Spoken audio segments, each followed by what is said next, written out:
Hello there and welcome, my friends, to another episode of Meghan and Harry Tales, hosted by yours truly, Adrian. I'm so glad you've joined me today, wherever you are in the world. I hope this Tuesday finds you well, grounded, and maybe even inspired. Because today we're talking about something truly meaningful. Prince Harry is in Angola, and not for a royal tour, not for a photo op, but for something deeply personal, historical, and humanitarian. So buckle in, this story goes deeper than you think. Prince Harry has once again taken the road less travelled literally and figuratively. Quietly, without media fanfare or royal protocol, he flew into Angola. The British tabloids didn't know. The royal rota didn't get a heads up. There were no staged photo calls, no pre-approved questions, and certainly no cooperation with the usual British press pool, and that alone tells you everything, because this wasn't a royal trip in the traditional sense. This was something different, something intimate, something deeply tied to his personal mission and the legacy of his late mother, Princess Diana. Let's start with the basics. Prince Harry has been a long-time patron of the Halo Trust, an organisation committed to landmine clearance and post-conflict recovery. And for those of you who remember history or who've seen those iconic images, Princess Diana famously visited Angola in 1997 to walk through active minefields, drawing global attention to a silent killer that was being ignored by the world. Her advocacy was fearless, compassionate, and effective. And just a few months later, she was gone. But her mission didn't die with her. It lived on through the organisations she championed and through her son. So when Harry steps onto Angolan soil, it isn't just another charity event, it's a spiritual continuation of Diana's work. And he knows that. You can feel it in how he moves. Now, Harry's visit this week isn't just ceremonial, he is walking minefields again. Yes, actual minefields, just like he did back in 2019 when his visit triggered a £46 million pledge from the Angolan government to fund landmine clearance, conservation areas and wildlife corridors. Let's pause on that, £46 million. That's not a speech. That's not a ribbon cutting. That's real, tangible impact. That's lives saved, futures restored, and ecosystems revived. And it all started with visibility, with Harry showing up and saying, "This matters." And he's back again in 2025, continuing that mission, not because it makes headlines, although ironically it does, but because this is personal, this is legacy, this is purpose. And what's even more commendable is that he's doing it without Meghan, who reportedly stayed back because of the dangers involved.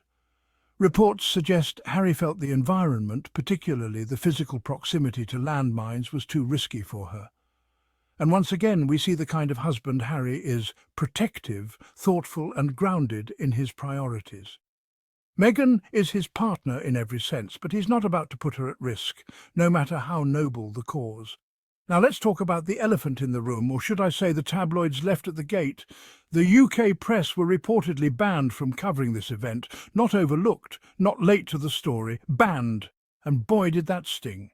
The Daily Mail, for one, published an article literally whining about their exclusion. They wrote, "It is thought a speech is planned for later today, but with Harry's blessing, British press has been banned from attending the event." Oh, the audacity of a prince protecting his own peace! How dare he? But honestly, it's poetic justice. The very press that hounded his mother, the press that Harry has openly said contributed to her death, the press that has relentlessly smeared Meghan at every turn they now find themselves outside the tent, noses pressed against the glass. And it's about time. Even the New York Post chimed in, reporting that Harry would be giving a speech, but again, not one member of the British press was allowed in. You could practically hear the ink on their notepads weeping. Here's the kicker, though. Despite being locked out, the British press still had to admit, through gritted teeth, no doubt that Harry's trip was garnering global headlines. Their own words: "Nevertheless, the trip will not fail to garner worldwide headlines." Translation: he doesn't need us, but we still have to talk about him. And that right there is what makes Harry such a thorn in their side. He doesn't play by their rules. He doesn't barter access for favourable coverage. He doesn't owe them anything. Because frankly, they've done nothing but betray him. When he said, "I will not work with the same press that contributed to my mother's death," he meant it, and he's kept that promise. No matter how many stories they spin about Harry and Meghan's PR strategy, the truth remains. The Sussexes have cut the UK media out, and they've never looked stronger. Let's compare this to the rest of the royal family for a moment. Many royals rely heavily on UK press coverage to maintain relevance. Whether it's photo ops with dignitaries, appearances at charity galas, or accidental paparazzi moments, there's a symbiotic relationship between the palace and the press. Without the tabloid coverage, many royal figures would slip into obscurity. But not Harry. Not Meghan. Their relevance doesn't depend on the front page of the Mail on Sunday, it depends on what they actually do. And what is Harry doing? He's walking minefields in Angola. He's raising awareness. He's reviving his mother's legacy. He's bringing in millions in international aid. That's real work. That's legacy building. That's royal in the truest sense of the word. Now let's take a moment to appreciate Halo Trust. Since 1994, they've cleared more than 123,000 landmines in Angola alone. Their work has transformed war-torn zones into farmland, national parks, and livable communities. That's not just about removing explosives, it's about giving people their land, their livelihoods, and their lives back. And with Harry's help, they're hoping to reach a monumental goal, clearing all landmines in Angola by 2025. Let that sink in. By next year, if this mission succeeds, entire regions of Angola could be mine-free for the first time in decades. That is a legacy worth fighting for. Harry's involvement isn't performative.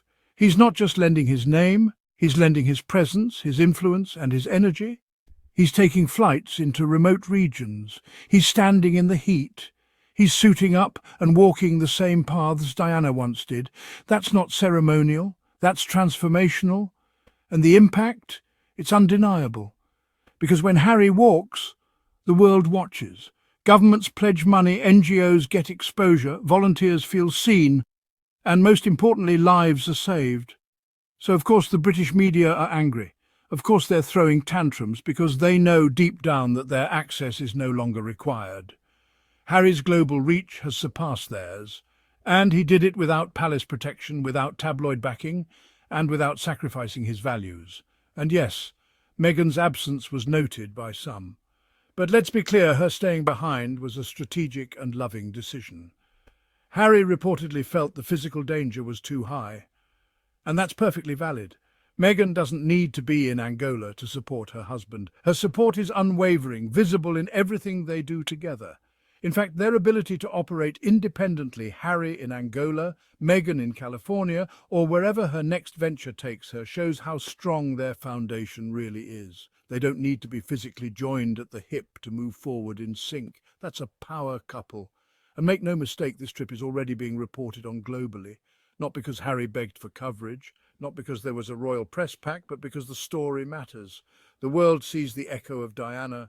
The world sees Harry doing what royals are meant to do: serve, uplift, protect. He's not doing this because he has to. He's doing this because he wants to. And that makes all the difference. So yes, Prince Harry is in Angola, not for himself, not for glory, but to honour his mother's legacy and carry it into the future. And in doing so, he's reminding the world what leadership looks like when it's rooted in purpose. To the British press, still crying at the gates, this is what happens when you burn bridges. And to the rest of us watching, this is a moment to admire, to reflect, to support. Because in a world full of performative leaders, Prince Harry is walking the walk, literally. Thank you for joining me today on Meghan and Harry Tales, hosted by Adrian. Don't forget to share your thoughts, like, subscribe, and join me next time as we continue to follow the journeys of two people who turned their trials into triumph. Take care, stay kind, and as always, goodbye for now.